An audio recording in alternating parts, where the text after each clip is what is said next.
Awesome.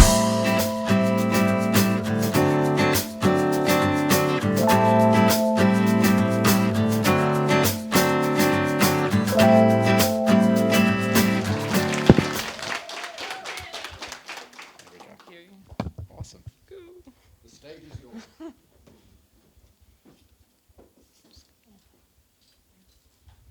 I have a confession to make. I was running through my speech at lunchtime today and it only came to 3 minutes, so I now have notes and I've expanded it a bit. So let's get started.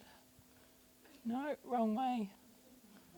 Right, so earlier this year, I was feeling very helpless. I was looking at the state of affairs in the world from Brexit to Trump, and in a lot of the Western world, immigration is being slowed down.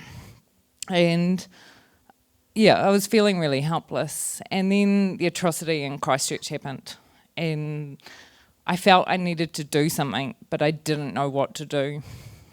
And I lived in London for 10 years, and I have been in London, in Belfast and Marrakesh when similar atrocities have happened, but never did I think I would see it on our shores.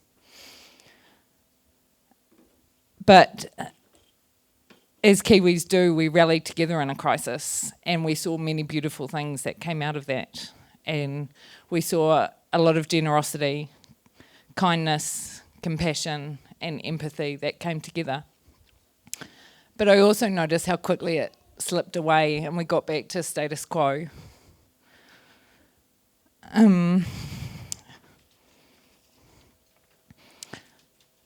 So I started thinking, why do we only come together in a crisis? And why can't we inspire people to be kind and empathetic and compassionate every day? Not long after that, I watched the Kindness Diaries on Netflix. And I got inspired again. And as you may be seeing, there's a bit of a pattern here for me. I do a lot of thinking, but not necessarily putting a lot of things into action. And I started doing a course that required me to do a community project. And it got me thinking about what kindness means to me. Oh, wrong way again. So, kindness means to me helping somebody feel a little less lonely. So where that comes from for me is around when we're babies, we need to be visible, seen and heard to stay alive. And that need continues with us throughout our life. And we go through things that may want us to hide and not be seen from the world. And we may not actually even realise that we are hiding.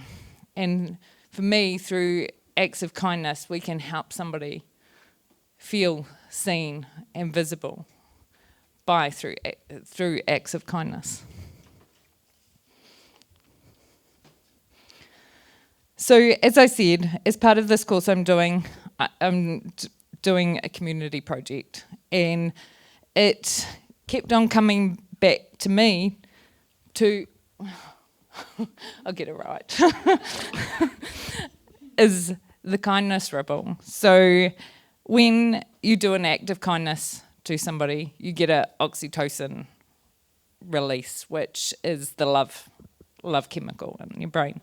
And that is passed on to the person who receives the act of kindness, as well as anybody watching the act of kindness.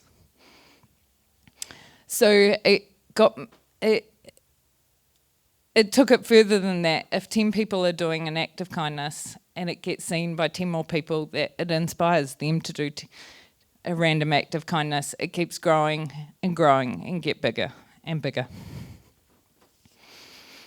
So I created my project to inspire New Zealand to do over 5,000 random acts of kindness between the 13th of October and the 13th of November this year. And sharing it on social media, which reminds me, new slide. with the hashtag kindness every day. And we can be found on Facebook and Instagram under Kindness Every Day NZ. So there's still time to get involved.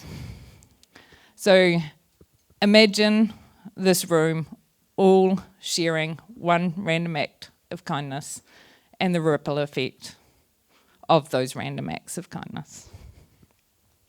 But for me, what started as a project has now turned into a mission to inspire a generation of Kiwis to be kinder every day.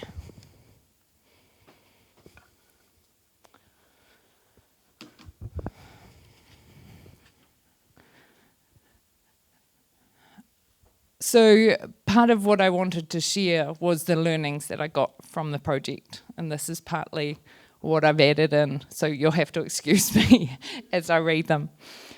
So in the time that I've been working on the project, my world has done a 180-degree shift. I am surrounded by kindness and generosity every day. I have deeper connections with people. I truly hear people now and what is going on for them. I feel more connected than ever. It helps me be more present. My anxiety has decreased and I feel more happy. I'm not as hard on myself anymore. My world has moved from being mostly about myself into community. I'm learning that being nice isn't always helpful. I can contribute to people by seeing them as larger than they see themselves. And that sometimes means calling them out on their stories that they have about themselves. I'm learning to not let things impact me that I have no control over and impact the things that I can for the better. And I want that for everyone else as well. So I'm going to leave you with these two questions. What does kindness mean to you? And how can you be more consciously kind every day?